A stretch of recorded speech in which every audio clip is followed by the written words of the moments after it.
सीधी बात में आपका एक बार फिर से स्वागत है। आज हम बातचीत कर रहे हैं शारीरिक दृष्टि से अति सुंदर 8 एब्स वाले, यानी कि 8 एब्स वाले बाबा रामदेव से। आपके तो 8 एब्स हैं। परेशानी ये है कि फिल्म एक्टर जो आपके भक्त हैं वो इस तरह से योगा की तरफ क्यों जाते हैं एब्स बनाने के लिए?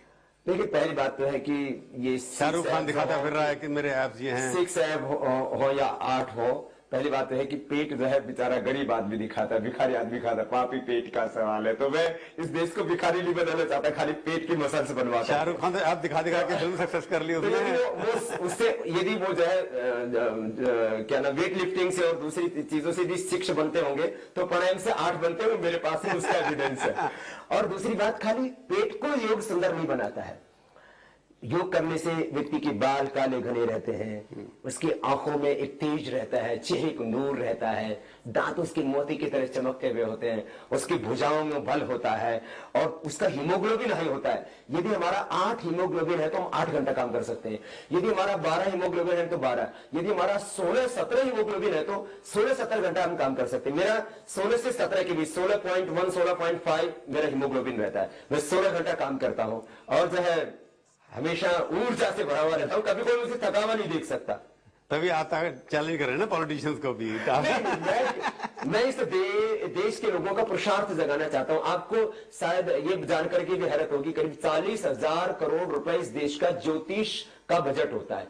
नहीं बाबा जी, मैं आपसे सवाल जो पूछना चाहता हूं कि ये जो 6 एब्स या सुंदर बनने की एक प्रतिस्पर्धा चली हुई है, कंपटीशन चला हुआ बच्चों के अंदर, उसके अंदर योग की तरफ अट्रैक्टिव हो यंग लोग, आज का युवा बच्चे आपकी तरफ आए, वो क्यों नहीं कर सकते आप? क्यों नहीं? वो जिम में जाना पसंद करते हैं, जिम में चले जाते हैं, सुबह सुबह डांस कर रहे होते हैं, जो उसके ऊपर खड़े होते हैं। अब योग की तरफ बच्चे बहुत आ रहे हैं। अभी मैं देख रहा हूं इस साल मैं करीब जो है 10 लाख से ज्यादा बच्चों को इसी वर्ष मिल चुका हूं। मेरे एक शिविर में 50,000 से लेकर के 1 लाख तक बच्चे आते हैं। कोल्हापुर के शिविर में तो मुझे 20 स्कूलों के बच्चों को वापस भेजना पड़ा, क्योंकि ऑलरेडी 1.25 लाख बच्चे करीब ग्राउंड पर आ चुके थे।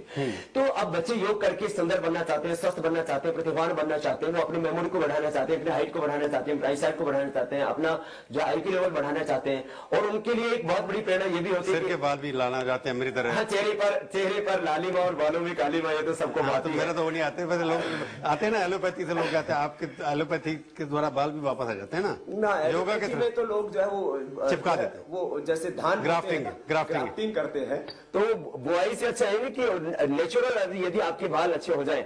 और मैं इस बात को देख रहा हूं कि आज देश का युवा जो है योग की तरफ ज्यादा आकृष्ट हो रहा है। और वो एक बात ये भी है कि वो यौन शिक्षा नहीं लेना चाहता, वो योग शिक्षा लेना चाहता है, क्योंकि इस देश के अंदर अभी एक नई दृष्टि पैदा हुई है और मुझे लगता है उससे भारत का भविष्य सुंदर बनेगा। आपको लगता है कि योगा के थ्रू भी आप उसको, क्योंकि आपका तो कंपटीशन पहले मल्टीनेशनल से था, वो तो आज भी है। उनके और आप देखते हैं इस बात को, एलोपैथी के मेरी ताकत मैंने अपने देश के लोगों के बल पर, अपने देश के लोग मेरी ताकत बने, उनके बल पर मैंने जो है इस देश के अंदर कोल्ड ड्रिंक कंपनियों को मात दी। एक तरफ वो हीरो होते थे जो 1-1 करोड़, एक ऐड के 2-2 4-4 5-5 करोड़ 10-10 करोड़ लेते थे, और एक तरफ स्वामी रामदेव अकेला बाबा होता था जो है उनकी सारी ऐड की रेड मारता था। तो आज इस देश के अंदर यदि 70 से 80% कोल्ड ड्रिंक बिकनी बंद हुई और उसकी जगह लोग दूध पीने लगे, क्योंकि कोल्ड ड्रिंक पीने से शायद आपको चावला साहब ये जानकर के हैरत होगी, इस देश के अंदर हर दूसरा आदमी आज अर्थराइटिस का शिकार हो गया था कोल्ड ड्रिंक पी करके। उसकी वजह से अर्थराइटिस, उसी वजह से अर्थराइटिस, हाइपरटेंशन, आज हर दूसरे आदमी को अर्थराइटिस है, जोड़ों का दर्द है, हर दूसरे आदमी को कमर का दर्द है, हर दूसरे आदमी को जो है मोटापा है, हर दूसरे आदमी को आज जो है वो सेक्सुअल डिसऑर्डर्स हैं। तो उसका समाधान योग है। आज योग से यौन शक्ति बढ़ती, इसका मतलब असंयम नहीं आता, संयम आता है। लेकिन ये इसका भी समाधान है, जो ये गंदगी खाने से और जो है ये कूड़ा कचरा जो है बर्गर खा के जो लोग बर्बाद हो रहे थे, पिज्जा खाकर जो फिजा खराब कर रहे थे, और कोल्ड ड्रिंक नाम का टॉयलेट क्लियर पी करके जो अपने शरीर को कूड़ादान बना रहे थे, वो अब सुधर रहे। जो आपका एग्रेशन है ना, जो एग्रेसिव भाषा, जितने आक्रमण हो जाते हैं, मैं देख रहा हूं कि आप अपने देसी डॉक्टरों के ऊपर पीछे पड़ गए। अभी आपका मैंने कहीं स्टेटमेंट देखा कि आपने कोई अपराधी कह दिया, उनको कुछ कह दिया, चिकित्सा का अपराधीकरण हो रहा है। व्यवसाय के और रिश्तों के और राजनीति के अपराधीकरण के बाद में अब चिकित्सा का भी अपराधीकरण हो रहा है, क्योंकि इस देश के अंदर पुरुषों की अपेक्षा 5 करोड़ महिलाएं, बेटियां कम हैं। तो उन 5 करोड़ बेटी, जबकि ये पूरे विश्व के ये सर्वे है कि माताएं बहनें हमेशा 1 से 2%, कहीं 3% ज्यादा ही होती। तो इन 5 करोड़ बेटियों का कत्ल का जिम्मेदार आखिर कौन है? उनको भ्रूण में के रूप में भ्रूण हत्या करने वाला कौन है आखिर? तो हमारे कुछ न कुछ डॉक्टर भाई उसके लिए जिम्मेदार है। आज जो है डॉक्टर अमित तो एक सामने आ गया कि जिसने 300 किडनियां लोगों की, निर्दोष लोगों की निकाली।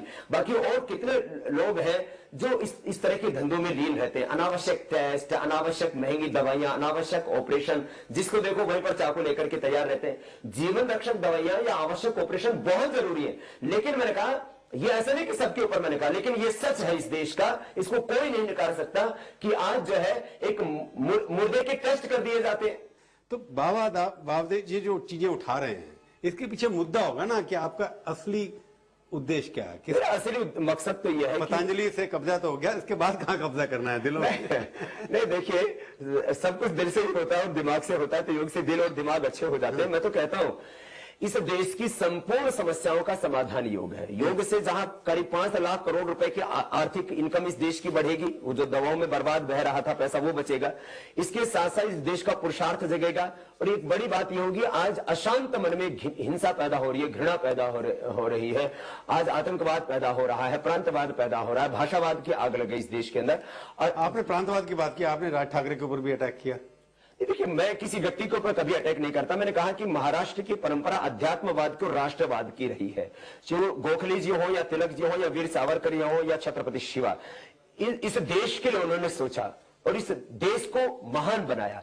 आखिर इस महान महाराष्ट्र की भूमि में यदि प्रांतवाद की बात की जाती है, मेरे भारत का व्यक्ति यदि मेरे ही भारत में निर्भय होकर के घूम नहीं सकता, यदि भारतीयों के ऊपर विदेशों में अत्याचार किए जाते हैं तो पूरे देश में हाहाकार मचता है, और अपने ही देश के अंदर मेरे ही वतन के लोग अपमानित हो, तो मैं इसको राष्ट्रीय अपराध की श्रेणी में गिनता हूं, इसको राष्ट्रद्रोह की श्रेणी में गिनता हूं, क्योंकि ये इस भारत की आजादी का अपमान है, ये इस भारत की एकता और अखंडता का अपमान है।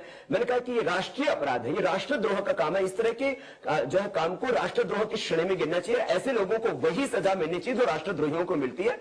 और दूसरा, इस तरह की जो बातें करने वाले लोग हैं, चाहे कोई हो, वो चुनाव आयोग को ऐसी राजनीतिक पार्टियां चाहे राष्ट्रीय हो या प्रांतीय हो, उनकी जो है राज ठाकरे को आपने राष्ट्रद्रोही कह दिया इसका? नहीं, मैं किसी को राष्ट्रद्रोही नहीं कर रहा। मैं कह रहा ऐसे जो लोग हैं उनको चुनाव आयोग उनकी पार्टियों की जो है मान्यता भी रद्द करनी चाहिए। ऐसे ये इस देश के अंदर यदि ये बात उठती है, आपका योग बंद करवा देंगे वहां पर महाराष्ट्र के अंदर। महाराष्ट्र में मेरे सबसे ज्यादा अनुयायी हैं। मैंने किसी व्यक्ति के बारे में नहीं बात की मैंने, और महाराष्ट्र के लोग राष्ट्रवादी हैं, मैं इस बात को कहता हूं, क्योंकि करोड़ों लोग मेरे प्रति वहां आस्था रखते हैं। और वहां करीब मुझे लगता है कि पिछले इन 5 सालों में करीब 1 करोड़ लोग तो मेरे शिविरों में आ चुके होंगे।